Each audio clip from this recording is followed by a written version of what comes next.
ഉപ്പ് ചതിക്കലെത്തു അല്ല പിന്നെ അല്ല അതാണല്ലോ അതിൻ്റെ ഒരു ശരി.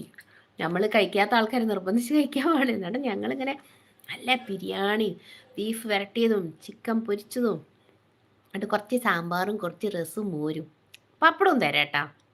അതിൽ ഞാനൊരു കുറവും വരുത്തില്ല, കാരണം ഇവിടെ പപ്പടം എപ്പോഴും സ്റ്റോക്കാണ്.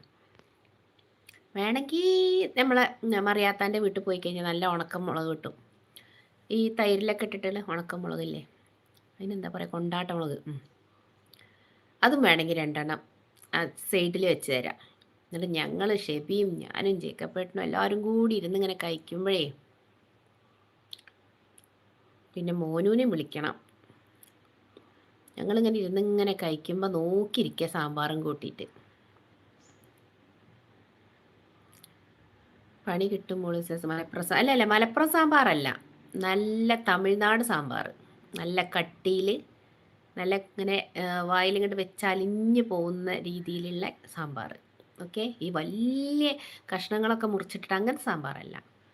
നല്ല പരിപ്പും കായും ഒക്കെ ചേർത്ത് നല്ല ചെറിയ ഉള്ളിയൊക്കെ ഇട്ട് വെച്ചിട്ട് നല്ല കുഴകുഴാന്നുള്ള സാമ്പാർ. നല്ല പട്ടന്മാരുടെ സാമ്പാർ.